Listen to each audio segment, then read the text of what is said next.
88.1 FM, Radyo Pangasinan. Paborito.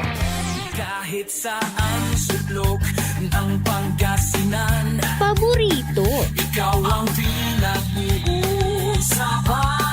Paborito. Ang radyo na paborito ng bayan. Paborito. DWJE 88.1 FM ang pinapakinggan. Paborito ng kabataan at matatanda. Paborito. Paborito. Paboritong pakinggan sa bus, tricycle, jeep at mga opisina. Paborito mo, paborito ko, paborito natin lahat. DWJE 88.1 FM, Radyo Pangasinan. DWJE 88.1 FM, Radyo Pangasinan.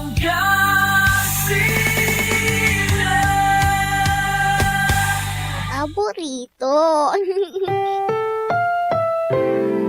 Ang susunod na programa ay rated GP. GP? Ano yun? Garantisadong pampaborito! Narito na ang mga unang balita sa araw na ito. Radyo Pangasinan Balita. Be informed. Be the first to know.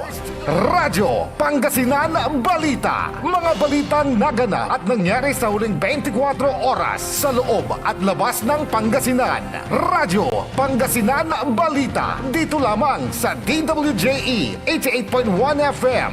Paborito. At ngayon, narito na ang inyong tagapagbalita, Amor Ligaspi Diga. Good morning! Maabig niya kabasan at si kayo namin kapaborito. Agunatan na Lunes, Abril 28, 2025. Welcome po muli sa programang Radyo Pangasinan Balita. At ngayon sa ulo po ng ating mga balita, sa ating balitang lokal, salpukan ng tricycle at van sa National Highway, isa ang patay. Radyo Pangasinan Balita. Samantala, isang motor rider patay sa aksidente sa kalsada. Radyo Pangasinan Balita. Sa ating balitang pambansa, bilang ng mga Pinoy na mahirap tumaas ayon sa survey. Radyo Pangasinan Balita. Libreng legal assistance sa mga men in uniform na isabatas na. Radyo Pangasinan Balita. Sa ating balitang pandaigdig, pagsabog ng port sa Iran, 25 katawang namatay. Radyo Pangasinan Balita. Lapu-Lapu Festival sa Canada, binangga ng isang sasakyan. Radyo Pangasinan Balita. Sa ating balitang sports, NBA jersey ni Bryant nabili ng $7 million. Radyo Pangasinan Balita. At sa ating balitang entertainment, Lot De Leon nag-promise na ang legacy ng yumaong si Superstar Nora Honor ay iingatan. Radyo Pangasinan Balita. Bago po sa detalye ng ating mga balita, ating munang alamin ang lagay ng ating panahon sa araw na ito ng Lunes sa pamamagitan ni Engineer Jose Estrada, ang Head Officer ng Pag-asa Dagupan City. Sir Joe, good morning! Yes ma'am, magandang umaga po sa atin lahat, lalong-lalo sa nakatutok sa Radyo Pangasinan po sa oras na to. So, unahin po natin yung 24 oras na public weather forecast po natin. So, mayroon tayong nakikita, na-obserbahan o nakita na isang low pressure area sa may area po ng General Santos sa 695 kilometers east of General Santos City. At ito po ay napapaloob na yung tinatawag natin na weather system na IPCC o Intertropical Convergence Zone. Samantala po sa iba't bahagi ng ating bansa ay makakaranas pa rin to yung tinatawag natin na easterlies o yung tinatawag natin is wind flows. So yan po rin na naman po ang ating malinsana na panahon. So samantala po ang ating probinsyang Pangasinan ay makakaranas pa rin na may kalat-kalat na kalanita, ayon ng kalopan, kakalangitan, kalopan, lalo-lalo na pagsapit po ng hapon, gabi at madaling araw. So minsan kakaroon tayo ng tinatawag na isolated rain shower or thunderstorm. Samantala po, ang temperatura po natin ay naglalaro po ito sa 25 degrees to 36 degrees Celsius centigrade. At kaninang umaga ay sumikat si Haring Araw ng ganap ng alas 5:36 at sana naman ito nalulubog sa ganap na alas 6:16.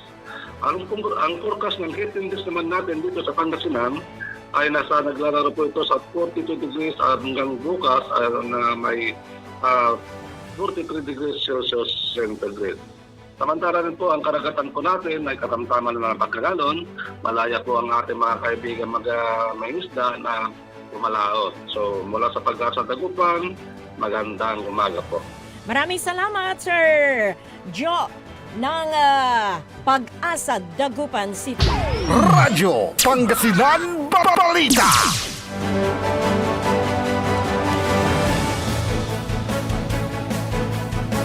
15 minuto makalipas ang alas 7 na umaga at ngayon sa detalye po ng ating mga balitang lokal. Matinding pinsala sa ulo ang naging ugat ng agarang kamatayan ng isang motor rider sa naganap na aksidente sa kalsada. Alas 2:45 na madaling araw kahapon, naganap ang insidente sa may bypass road ng Barangay Santo Domingo, Urdaneta City. Ayon sa pulisya, kinilala ang motor rider na si Mark Jason Emeterio, 26 anyos, binata, residente ng Barangay Bongro, Luna, La Union. Sa investigasyon, ang motor rider at ang truck ay tinatahak ang lugar ng pa-east direction kung saan nasa middle lane umano ang motorsiklo at nauuna ang truck. At nang magminor ang truck dahil sa may patawid na pedestrian, aksidenteng sumalpok ang motorsiklo sa may rear portion ng truck. Ang motor rider na naka-helmet ay nagtamo ng head injuries. Naitakbo pa ito sa pagamutan, subalit idineklarang dead on arrival dahil sa internal hemorrhage ayon sa doktor na umasiste. Hindi naman nasaktan ng driver ng truck na kinilalang si Nelson Tumala sa 62 anyos, residente ng Calamba, Laguna. Negatibo sa alcoholic breath test ang dalawang driver. Radyo Pangasinan Balita. Samantala, ating tanggapin ang pag-uulat ni Kapaborito Ding Aquino. Yes, Kuya Ding, good morning. Yes, good morning. Nasa halos 600,000 pesos ang nakumpiska ng mga kapulisan sa isinagawang drug bypass operation mula sa tatlong drug personaling sa bayan ng Rosales. Ito'y matapos nga ang isinagawang bypass operation sa barangay San Bartolome ng naturang bayan na pasado alas 11 ng gabi noong Sabado. Nakumpiska mula sa mga suspect, isa rito ay babae, ang isang nakaside transparent plastic kusay ng suspected shabu na umaabot sa 86.1 grams na nagkakaga ng 584,868 pesos. Ang mga suspect ay isinailalim sa custody ng Rosales Police Station. Ako po, si Ding Aquino, nag-uulat para sa Radyo Pangasinan, DWJE 8.1 FM, Paborito. Maraming salamat, Kapaborito Ding Aquino. Radyo Pangasinan Balita. At sa karagdagan pa po ng ating mga balitang lokal sa pagdiriwang ng taunang Bangos Festival sa lungsod ng Dagupan. Muli itinaguyod ng Cluster 6 na binubuo ng mga barangay Lasip Chico, Lucaw, Maluwad, Pantal at Tapok ang kanilang titulo bilang overall champion sa 2025 Gilon-Gilon at Valley Competition na ginanap sa City Plaza noong araw ng Sabado, Abril 26.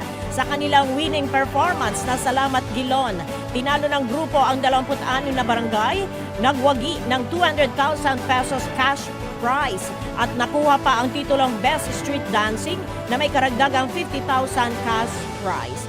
Ang Cluster 3 na binubuo naman ng 1 Bunuan, Barangay Bunuan Gesat, Bunuan Bukig at Bunuan Binlop ay tinanghal na first runner-up, habang Cluster 2 naman, Bulosan, Mamalingling, Mangin, Salisay, Tambak at Tubang, at Cluster 4, Barangay 1, Barangay 2, 3, Barangay 4, Lasip Grande, Pugo Grande at Pugo Chico ay nagtamon ng second runner-up at third runner-up na mga tulo. Ang Gilong-Gilon at Valley Street Dancing Competition ay nakatuon sa pagpapakita ng estilo ng mga mangisda sa pag-aani ng bangos, ang pangunahing produkto ng lungsod, habang iginagalang ang patron ng lungsod na si San Juan Evangelista. Samantala, narito naman ang kumpletong listahan ng mga nanalo. Ang Gilon-Gilon at Balay first runner-up ay ang Cluster 3 Buno Anguisat, Bukig at Bilnok, 150,000 pesos. Gilon-Gilon at Balay second runner-up.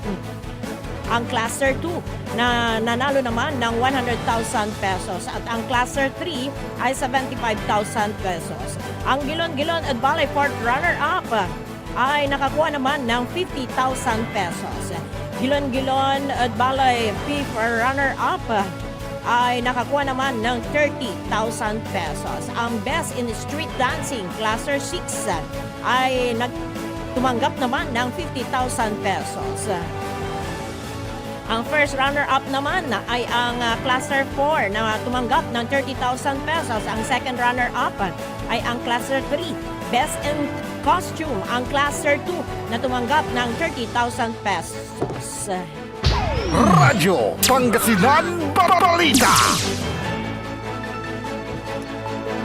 At sa ating huling balitang lokal, patay ang isang ginang matapos na masalpok ang sinasakyan tricycle ng isang van sa National Highway ng Barangay Kulang, Bulinaw, Pangasinan. Ayon sa pulisya, naganap ang insidente alas 8:30 ng gabi ng Sabado kung saan ang tricycle na minamaneho ni Albert Espadon, 42 anyos, residente ng Barangay Luna na nasabing bayan, ay pa-west direction ng isang van na pa-opposite direction na nag-attempt na mag-overtake sa sinusundang passenger bus na siyang naging dahilan ng salpukan ng van at ng tricycle. Sa lakas ng impact, tumilapon ang tricycle kung saan nagtamo ng matinding pinsala sa iba't ibang parte ng kanilang katawan ang driver at ang ginang na si Cheryl Espidon at isang minor de edad.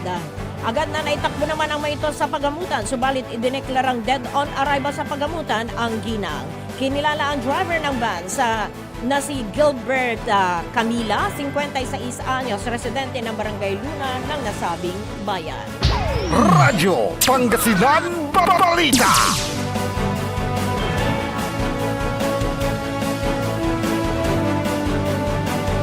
Dalawamput isang minuto makalipas ang alas 7 ng umaga at ngayon sa detalye naman po ng ating balitang pambansa.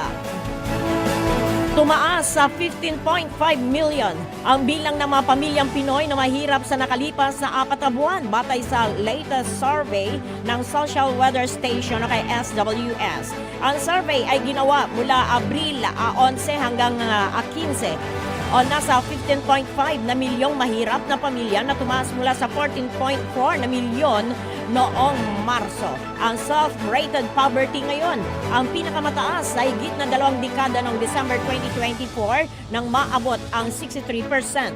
Bumaba naman sa 32% ang bilang ng mga pamilyang not poor, mas mababa sa 36% sa unang quarter ng 2025. Nananatili naman na nasa 12% ang nagsabing sila ay nasa borderline nitong Abril. Sa self-rated poverty, pinakamataas sa Mindanao na merong 70%, Visayas 67%, Metro Manila ay 45% at sa Luzon 44%. Sa mga pamilyang nagsabing sila ay mahirap o kay hindi mahirap, pinakamataas sa Metro Manila 45%, Luzon 44%, Visayas 21% at Mindanao 16%. Ang survey ay ginawa sa 1,800 na respondents. Radyo Pangasinan Balita. Samantala, maaari nang makatanggap ng libreng tulong legal ang mga military uniform personnel o kaya MUP na nahaharap sa mga kasong may kinalaman sa pagtugon sa kanilang tungkulin. Ito ay matapos lagdaan ni President Bongbong Marcos Jr. ang enrolled bill ng Republic Act 1277. Sa ilalim ng nasabing batas, libre ang legal assistance sa mga isinampang kasong sibil, kriminal at administratibo. Kabilang sa mga makikinabang ang mga opisyal at enlisted personnel mula sa AFP, BFP, BJMP, PNP, PCG, Bucor at Hydrography branch ng National Mapping and Resource Information Authority o kaya NAMREA. Nakasaad na kailangan sa loob ng 24 na oras matapos masampa ng kaso ang MUP ay agad nakikilos sa mga legal officer upang alalayan ang mga kwalipikadong MUP sa kanilang kaso. Kabilang sa tulong na maibibigay ay legal na representasyon, payo o kay konsultasyon, paganda sa mga pleading, motion at lahat ng uri ng legal na dokumentasyon, court fee at iba pang bayarin at ang notaryo ng mga dokumento. Magiging epektibo ang batas 15 araw matapos na mailabas sa mga pangunahing payagan o sa official gazette. Radyo Pangasinan Balita. Samantala, naglabas ng paalala ang Commission on Election nitong Sabado na ipatutupad ang Ayuda Ban sa loob ng 10 araw na aabot hanggang sa eleksyon sa Mayo 12. Sinabi ni COMELEC Chairman George Erwin Garcia na simula Mayo 2 hanggang Mayo 12 o araw ng butuhan, bawal ang lahat ng klase ng ayuda. Ang ayuda na pinatitigil na ibinibigay ng gobyerno ay kinabibilangan ng Assistance to Individuals in Crisis Situations o kay AICS. Tulong panghanap buhay sa ating disadvantaged displaced workers o kay TUPAD, 4Ps at ang ayuda para sa kapos ang kita program o kay AKAP. Binawi na ng COMELEC ang naunang exemption sa spending ban na maaari pang ipamigay ang ayuda. Sinabi niya na mahaharap sa kaso ang magbibigay o magpapatupad ng mga ayuda sa nasabing mga araw. Sa ilalim ng Omnibus Election Code, maaaring makulong ang hindi bababa sa 1 taon at hindi lalampas ng 6 na taon bukod sa iba pang mga parusang itinakda ng batas. Una nang nag-exempt ng COMELEC ang 20 pesos kada kilo na rice project ng Department of Agriculture sa 45 araw na election spending ban bago ang butuhan sa Mayo 12. Radyo Pangasinan Balita. 26 na minuto makalipas ang alas 7 ng umaga at ngayon sa detalye naman po ng ating mga balitang pandaigdig. Nasawi ang 25 katao kabilang ang mahigit na 1,000 ang nasugatan matapos sumabog ang Shahid Raji Fort sa Iran noong Sabado, Abril 26. Ayon sa mga opisyal, nagsimula ang pagsabog mula sa isang sunog sa imbakan ng mga kemikal at delikadong mga materyales.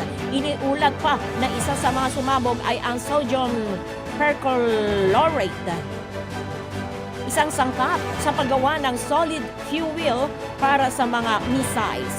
Patuloy pa rin ang makapal na usok sa lugar kahit 20 oras na matapos ang pagsabog at pansamantalang sinuspende ang pasok sa mga paaralan at opisina sa kalapit na lugar dahil sa matinding polusyon sa hangin.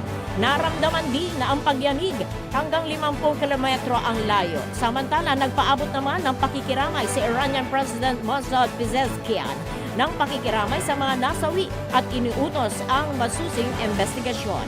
Nagpahayag din ng suporta ang iba't ibang bansa tulad ng United Arab Emirates, Saudi Arabia, Pakistan, India, Turkey at maging ang United Nations. Nagpadala naman ng tulong si Russian President Vladimir Putin. Samantalang itinuturing na rin ang insidente. Naganap ito kasabay ng pag-uusap ng Iran at Estados Unidos sa Oman kaugnay ng programang nuklear ng Tehran. Nabatid na noong 2020, tinarget ng cyber attack mula sa Israel ang parehong pantalan. Isinagawa naman ang 3 araw na national mourning sa Hormozgan province. Radyo Pangasinan Balita. Patay naman at sugatan ang maraming katao sa Lapu-Lapu Festival sa Vancouver, Canada noong Sabado ng gabi nang banggain ng isang sasakyan ang isang crowd sa East 41st Avenue at Fraser Street banda alas 8 ng gabi. Ayon sa Vancouver Police, ang driver ng sasakyan ay nasa kastudiyan na nila ngunit hindi pa inilalabas ang kanyang pagkakakilanlan. Nagpayag din ito ng simpatya para sa mga naulilang pamilya. Isinalarawan naman ni NDP leader Jagmeet Singh na naroroon sa festival bago ang insidente sa isang horrified ang naturang pangyayari. Nagpasalamat din ito sa mga responders na agad na tumugon sa insidente. Patuloy naman ang sinasagawang investigasyon ng mga otoridad at kasalukuyang wala pang eksaktong bilang ng mga nasawi at nasugatan sa nasabing insidente. Radyo Pangasinan Balita. At ngayon sa ating balitang sports. Sa ating balitang sports, sa kauna-unahang pagkakataon na ibenta sa halagang $7 million o katumbas ng halos 400 million pesos ang basketball jersey ng namayapang si Kobe Bryant. Ayon sa Sotheby Auction sa New York City na ang Los Angeles Lakers jersey ay kanyang kauna-unang isinuot sa pre-season at regular season. Nagamit niya ito sa 7 laro mula 1996 to 1997 rookie season, kabilang ang October 16 pre-season debut at noong November 3 regular session noong 1996, ganun din sa kanyang NBA Media Day. Ito na ang pang-apat na pinakamahal na gamit na naisuot ng isang atleta. Nangunguna dito ang jersey ng baseball star na si Babe Ruth na nabili sa $24 million. Suot ni Michael Jordan noong 1998 NBA Finals na nabili sa halagang $10.1 million at ang damit ni soccer star Diego Maradona noong 1986 World Cup na nabili sa halagang $9.3 million. Sa Bryant Collectible ay nalagpasan nito ang $5.85 million na halaga na suot niya noong 2007 to 2008 Most Valuable Season Jersey. Magugunitang pumanaw ang 5-time NBA champion sa edad na 41 noong Enero 2020 nang bumagsak ang sinasakyang helicopter kasamang anak nito si Gianna at 7 iba pa. Radyo Pangasinan Balita. At ngayon sa ating balitang entertainment, nangako si Lotlot de Leon sa isang post sa social media noong Abril 25, araw ng Biyernes, para sa kanyang inang si Nora Honor, national artist na pumanaw noong April 16, na patuloy nitong aalagaan ang iniwang pamana ng kanyang ina sa kanilang magkakapatid. Dagdag pa ni Lotlot na araw-araw niyang kinakausap ang kanyang ina at naniniwalang patuloy silang gagabayan. Ibinahagi rin niya ang pangako na aalagaan ang kanyang mga kapatid at mga apo ni Nora Honor alinsunod sa habilin ng ina. Inilibing na ang labi ni Nora Honor sa libingan ng mga bayani noong April 23. Radyo Pangasinan Balita. Sumayin niyo mga balita dito po sa ating lalawigan ng Pangasinan, mga balita sa ating bansa, pandaigdig, sports at entertainment. Sa ngalan po ng ating mga nakasamang si Kapaboritong D. Aquino at sa ating technical side si Engineer Dennis Palaganas at Engineer Richard Olanday. Ako po si Amor Ligas Pidiga. Maraming salamat and magandang morning! Sikaratan susaray manunaan na balita. Edsayan Kabuasan. Radyo Pangasinan Balita.